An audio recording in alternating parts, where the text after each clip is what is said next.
Hello साथीहरू, आज चाहिँ मैले मुला अचार बनाउन लाउँदैछु। यो मुला चाहिँ हिजो नै ल्याएर धोएर मैले घाममा सुकाएको, यसरी चप गरेर सुकायो।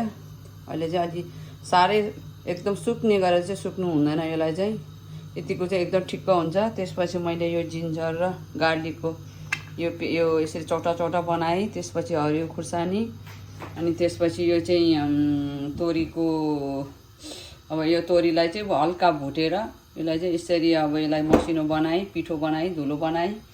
अनि त्यसपछि यहाँ चाहिँ यो तोरीको तेल यो एकदम राम्रो हुन्छ, यसले चाहिँ छिटो बिगार्दैन। यो चाहिँ यो मुलालाई चाहिँ एकदम छिटो एकदम मिठो बनाउँछ, यसले चाहिँ एकदम छिटो खानी बनाइदिन्छ।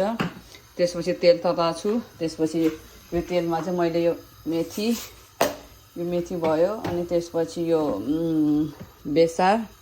बेसार राख्छु, अनि हल्का यो टिम्बुर पनि राख्छु, अनि यो खुर्सानी धुलो थोरै राख्छु। त्यसपछि नुन राख्छु। यसरी बनाउँछु यसरी। अनि यसरी गरेपछि चाहिँ मैले अनि यो तेल तताएपछि यो सबै यसमा तेलमा फुराएपछि यो नि तेलमा फुराउँछु।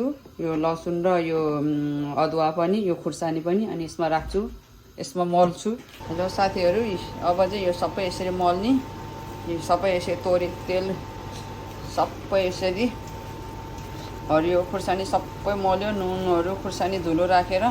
अनि त्यसपछि चाहिँ मलिसकेपछि यस्तो यो सिसाको यस्तो बट्टामा राख्ने।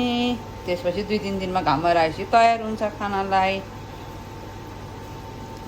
हजुरलाई पनि खान मन लाग्छ भने यसरी बनाउनुहोस्, अझ समरको बेलामा। यसरी तयार भयो मेरो मुला अचार। हेर्नुहोस् है कस्तो खाउँ लाग्ने।